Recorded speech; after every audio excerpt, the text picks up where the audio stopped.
Hello friend, welcome back to my video. आज के इस वीडियो में हम लोग टॉप 25 प्रश्न करने वाले हैं जो कि जीके और जीएस सेक्शन के हैं। ठीक है, ये सारे ऐसे महत्वपूर्ण प्रश्न हैं जो एग्जाम में सबसे अधिक बार रिपीट हुए हैं। ठीक है, तो चलिए वीडियो को शुरू करते हैं। पहले प्रश्न की तरफ बढ़ते हैं। पहला प्रश्न है आज का,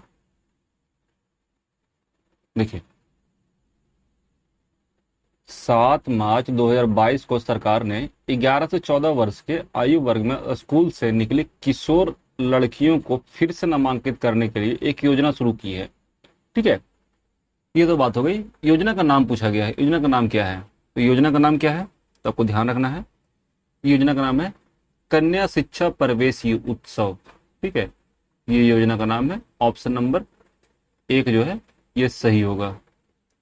आगे बढ़ते हैं, अगला सवाल है, देखिए। निम्नलिखित में से किस स्थान पर भारतीय राष्ट्रीय कांग्रेस ने पूर्ण स्वराज की का प्रस्ताव पारित किया था? देखिए, पूर्ण स्वराज का प्रस्ताव जो था किस अधिवेशन में पारित किया गया था? ठीक है, कहां पर वो अधिवेशन हुआ था ये पूछा गया है।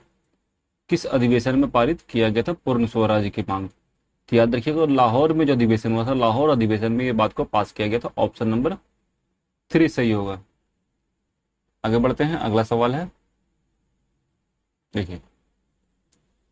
2011 की जनगणना के अनुसार अरुणाचल प्रदेश, ठीक है, में जनसंख्या घनत्व कितना है? तो याद रखिएगा, अरुणाचल प्रदेश का जनसंख्या घनत्व कितना है? अरुणाचल प्रदेश का जनसंख्या घनत्व जो है 17 व्यक्ति पर किलोमीटर स्क्वायर है, जो कि भारत में, ठीक है, भारत में सबसे कम है। ठीक है, राज्य की बात की जाए तो बिहार में याद रखिएगा, बिहार में जनसंख्या घनत्व जो है काफी अधिक है। ठीक है, आगे बढ़ते हैं, अगला है, किस हड़प्पा स्थल में पक्का स्नान घर बनाया गया है पाया गया था? ठीक है, पक्का स्नान घर जो है ये पाया गया था मोहनजोदड़ो की खुदाई में। ठीक है, ऑप्शन नंबर 1 सही होगा। आगे बढ़ते हैं, अगला सवाल है,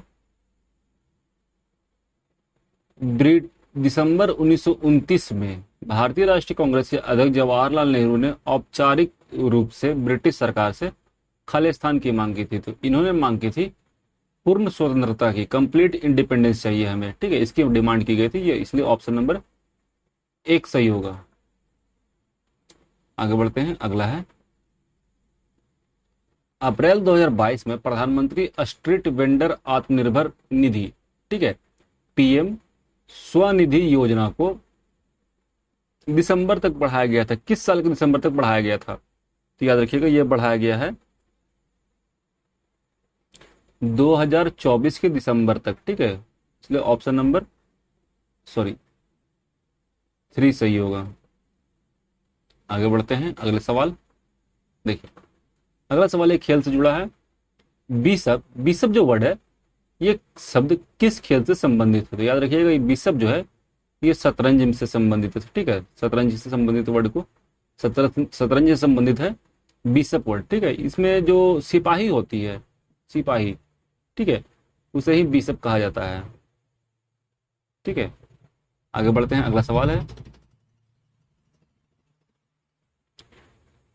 ईद मिलाद उन नबी का त्यौहार निम्नलिखित में से किस इस्लामी महीने में मनाया जाता है? तो याद रखिएगा, ये जो ईद मिलाद उन नबी का त्यौहार है ये मनाया जाता है रबी उल अव्वल के महीने में। ठीक है, ऑप्शन नंबर 3 सही होगा। आगे बढ़ते हैं, अगला सवाल है, 1999 में ग्रामीणों द्वारा अपने दुर्लभ प्राकृतिक संसाधनों के संरक्षण और उपयोग के लिए सामुदायिक प्रयासों की सुरक्षा के प्राथमिक उद्देश्य से गठित किसान सांसद का नाम क्या था? तो इस संसद का नाम था अरवरी सांसद। ठीक है, ये कहाँ बनाया गया था? तो याद रखिएगा, ये अरवल में बनाया गया था, अरवल जिला में, जो कि पड़ता है राजस्थान में। ठीक है, आगे बढ़ते हैं, अगला सवाल है, भारतीय संविधान का निम्नलिखित में से कौन सा अनुच्छेद संघ की कार्यकारी शक्ति के बारे में बताता है?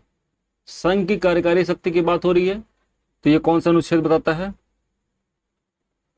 तो ये बताता है अनुच्छेद 53। ठीक है, ऑप्शन संख्या 1 सही होगा।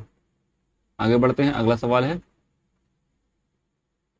निम्नलिखित में से किस वर्ग में जंतुओं की संख्या सबसे अधिक पूछा गया? सबसे अधिक किस में है? तो याद रखिएगा, ये है कीट में। ऑप्शन नंबर 4 सही होगा। आगे बढ़ते हैं। 46वें नागरिक लेखा दिवस पर ease of doing business EODB और डिजिटल इंडिया इकोसिस्टम, ठीक है, के भाग के रूप में भारत सरकार ने निम्नलिखित में से किसे पेश किया है? तो दोनों का जो कॉम्बिनेशन है उसे पेश किया गया है। इसका नाम है e bill processing system. Option number 2 सही होगा। आगे बढ़ते हैं। दिसंबर 2022 में भारतीय खाद्य सुरक्षा और मानक प्राधिकरण यानी कि FSSAI का नया CEO किसे नामित किया गया है? तो FSSAI का जो नया CEO है, ठीक है, ये नामित किया गया है गंजी कमला वी राव को, यानी कि ऑप्शन संख्या 2 सही होगा। आगे बढ़ते हैं। अगला है why I am an atheist. ये जो बुक है why I am an atheist किस भारतीय स्वतंत्रता सेनानी की आत्मकथा है? तो याद रखिएगा ये आत्मकथा है भगत सिंह का। ऑप्शन नंबर 3 सही होगा। ठीक है, आगे बढ़ते हैं। अगला है निम्नलिखित में से किस शास्त्रीय नृत्य की उत्पत्ति आंध्र प्रदेश में हुई है? आंध्र प्रदेश की बात हो रही है तो याद रखिए कुचिपुड़ी। कुचिपुड़ी जो है आंध्र प्रदेश की में इसकी उत्पत्ति हुई है। ऑप्शन संख्या 2 सही होगा। आगे बढ़ते हैं। जब अकबर ने मनसबदारी प्रणाली की शुरुआत की, कौन सा प्रणाली था? मनसबदारी प्रणाली की शुरुआत की, तो मनसबदार का सबसे निचला स्तर कौन सा था? तो याद रखिएगा मनसबदार का सबसे निचला स्तर था 10। ठीक है, ऑप्शन संख्या 4 सही होगा। ये 10 से 100, 50, 50 से 100, 100 से 1000 ऐसे करके बढ़ता था। आगे बढ़ते हैं। निम्नलिखित में से कौन सा भारतीय टूर्नामेंट नहीं है? नहीं की बात हो रही है, याद रखिएगा यह है UEFA चैंपियंस लीग। ठीक है, UEFA चैंपियंस लीग जो है ये किससे संबंधित है? याद रखिएगा फुटबॉल से, कभी कभी पूछ देता है। ठीक है, फुटबॉल से संबंधित है UEFA लीग। आगे बढ़ते हैं। अगला है पहली ट्रेन मुंबई से कहां के लिए रवाना हुई थी? तो पहली ट्रेन मुंबई से चली थी ठाणे तक। ठीक है, ऑप्शन संख्या 3 सही होगा। अगला है दिए गए विकल्पों में से आंतरिक ग्रह की पहचान करें। किसकी पहचान करना है? आंतरिक ग्रह का पहचान करना है। तो याद रखिए बृहस्पति जो है सबसे बड़ा ग्रह है, वरुण को लेटा हुआ ग्रह कहते हैं, शनि के पास अपना वलय होता है, छल्ला होता है। ठीक है, यहाँ पे आंतरिक ग्रह कौन सा है? बुध है। इसके साथ बात की जाएगी तो कौन सा आंतरिक ग्रह है? और तो वो है शुक्र। ठीक है, आगे बढ़ते हैं। अगला है निम्नलिखित में से कौन सा कथन भारत के महान्यायवादी के बारे में सही नहीं है? तो महान्यायवादी के बारे में कौन सा कथन सही नहीं है? देखिए, उन्हें देश का सर्वोच्च विधि अधिकारी माना जाता है, बिल्कुल सही है। भारत में प्रधानमंत्री के द्वारा उनकी नियुक्ति की जाती है, ये गलत है। ठीक है, ऑप्शन संख्या कौन सही होगा? सेकंड सही होगा। आगे बढ़ते हैं। अगला सवाल है कृत्रिम रूप से निर्मित पहला तत्व जिसका नाम था टेक्नेटियम, जो कई चिकित्सकीय नैदानिक इमेजिंग स्कैन में उपयोग किया जाता है, आवर्त सारणी के किस समूह में पाया जाता है? देखिए, जो टेक्नेटियम है ये पाया जाता है आवर्त सारणी के, ठीक है, समूह 7 में। ठीक है, ऑप्शन संख्या कौन सा हो सही? तीसरा नंबर।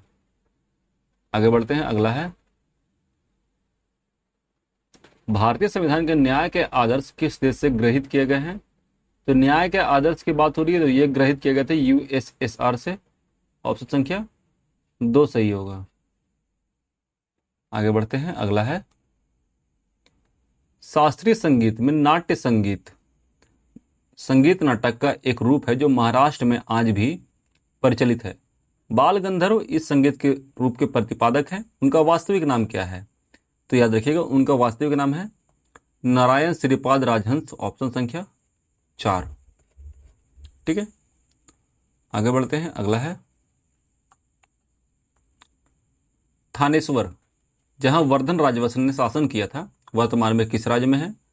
तो ये जो है थानेश्वर जगह जो है ये वर्तमान में हरियाणा में आता है। ठीक है, ऑप्शन संख्या 2 सही होगा। ठीक है, आगे बढ़ते हैं। अगला है के चयनित प्रजातियों की विशेषताएं क्या है? देखिए, जो के चयनित प्रजातियां इनकी विशेषता ये है कि अपेक्षाकृत स्थिर आबादी रखने वाली प्रजाति और उससे जो अपेक्षाकृत कम संख्या में संतान पैदा करती है, इन्हें कहा जाता है के प्रजाति की विशेषता। ठीक है, ऑप्शन नंबर 1 सही होगा। आज की वीडियो में इतना था फ्रेंड। अगर वीडियो अच्छा लगा तो प्लीज वीडियो को लाइक करिए, चैनल को सब्सक्राइब करिए इसी टाइप का और वीडियो के लिए। मिलते हैं नेक्स्ट वीडियो में, तब तक के लिए थैंक यू, अपना ख्याल रखिएगा and finally thanks for watching.